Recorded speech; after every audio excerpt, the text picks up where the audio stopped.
Hola, ¿cómo andan? Quería dejarles un video porque empezamos a trabajar con algunas cuestiones teóricas de los manifiestos, ¿sí? Con unos artículos que les dejé.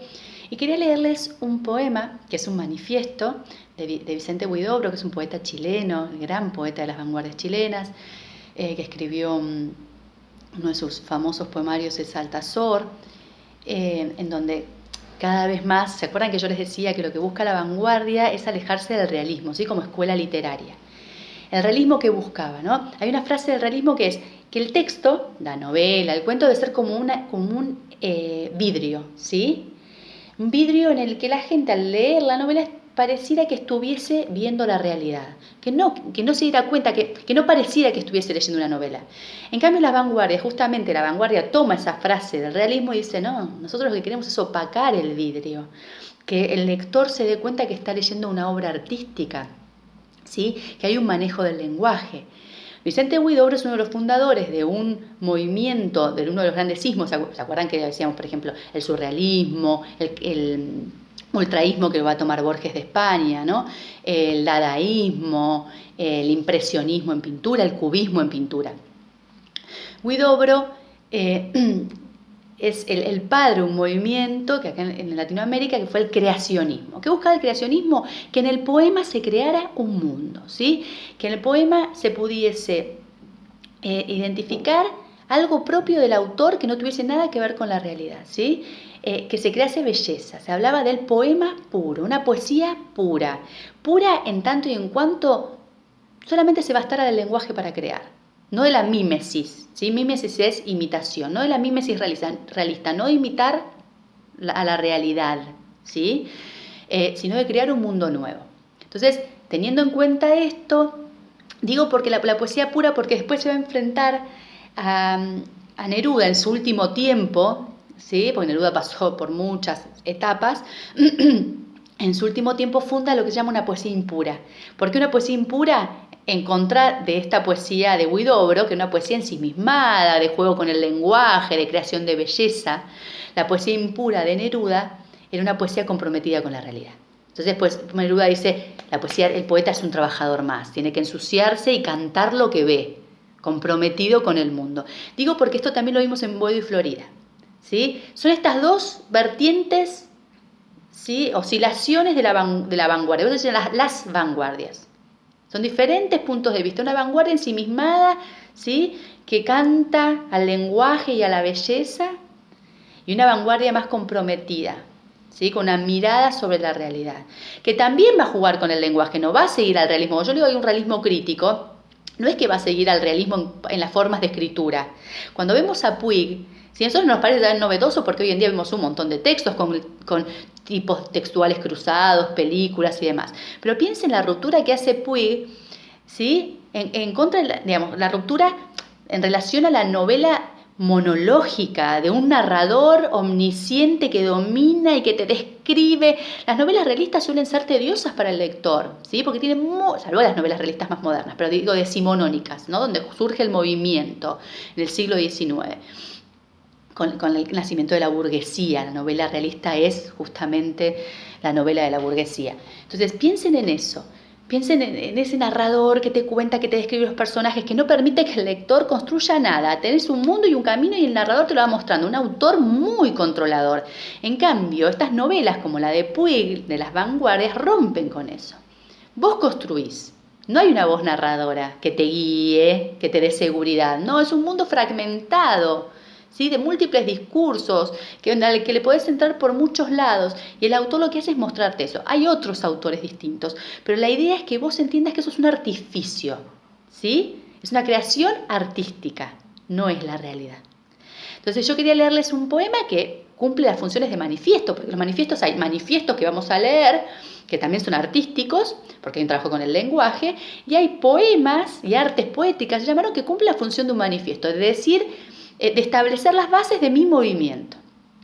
Este poema se llama Non Serviam, ¿no? Empieza en latín, qué loco que para romper con la tradición uso la tradición, ¿sí? El poeta está diciendo, ojo, yo conozco lo que voy a romper y lo manejo a la perfección, pero no lo quiero usar. Dice, Non Serviam.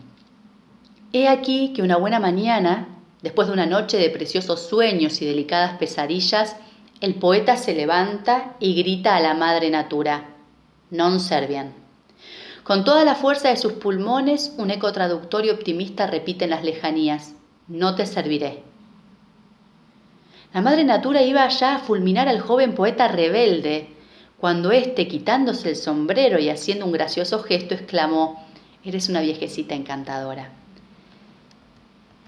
Ese non serviam quedó grabado en una mañana de la historia del mundo.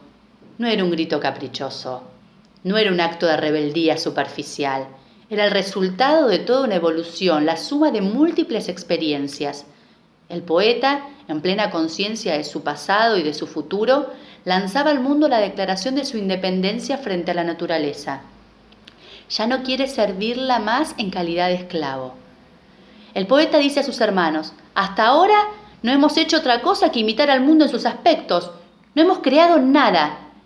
¿Qué ha salido de nosotros que no estuviera antes parado ante nosotros, rodeando nuestros ojos, desafiando nuestros pies o nuestras manos? Hemos cantado a la naturaleza, cosa que a ella bien poco le importa. Nunca hemos creado realidades propias, como ella lo hace o lo hizo en tiempos pasados, cuando era joven y llena de impulsos creadores. Hemos aceptado sin mayor reflexión el hecho de que no puede haber otras realidades que las que nos rodean, y no hemos pensado que nosotros también podemos crear realidades en un mundo nuestro, en un mundo que espera su fauna y su flora propias, flora y fauna que solo el poeta puede crear, por ese don que le dio la misma madre naturaleza a él y únicamente a él. Non serviam, no he de ser tu esclavo, madre natura, seré tu amo. Te servirás de mí, está bien, no quiero y no puedo evitarlo, pero yo también me serviré de ti. Yo tendré mis árboles que no serán como los tuyos, tendré mis montañas, tendré mis ríos y mis mares, tendré mi cielo y mis estrellas. Ya no podrás decirme, ese árbol está mal, no me gusta ese cielo, los míos son mejores. Yo te responderé, que mis cielos y mis árboles son los míos y no los tuyos, y que no tienen por qué parecerse.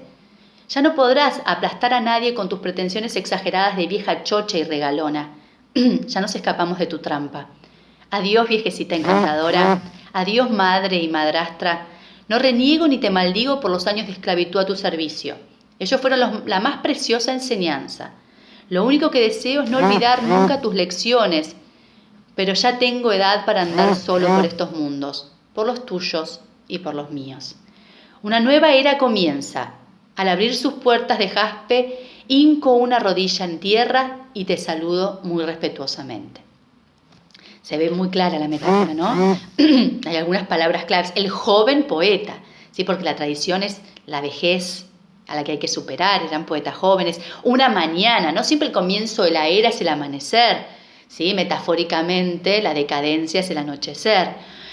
Cuando habla de naturaleza, no es que la naturaleza, es una personificación de la tradición, ¿sí? La naturaleza como la tradición y como todo un gesto del arte, ¿sí?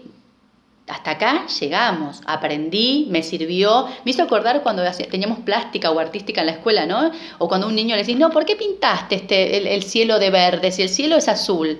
Siempre estamos tratando de imitar. Lo que buscan las vanguardias es, no, nosotros vamos a crear un mundo nuevo. De ahí el nombre, creacionismo. Para Huidobro, el poeta debe ser un creador de mundos. Es más, ustedes van a tener que leer un poema, que yo les voy a dejar, que justamente él dice, el poeta es un pequeño Dios, ¿sí? De su propio mundo.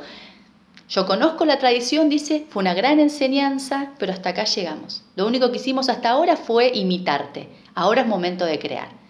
Les voy a dejar un poema de Huidobro, que es el arte poética, se llama así, arte poética, en donde él, en un poema, establece muy metafóricamente las bases del creacionismo, muy similar a este manifiesto. Léanlo y vean qué cuestiones pueden sacar de los artículos que yo les dejé para leer, ¿sí? Para analizar, porque les voy a dar una consigna la semana que viene para un trabajito que van a tener que hacer con estos dos manifiestos, ¿sí? Les mando un beso grande y espero que sigan bien con la lectura de la novela, que la dejamos un poquito en stand-by para meternos con poesía y vamos a seguir ya la semana que viene. Les mando un beso.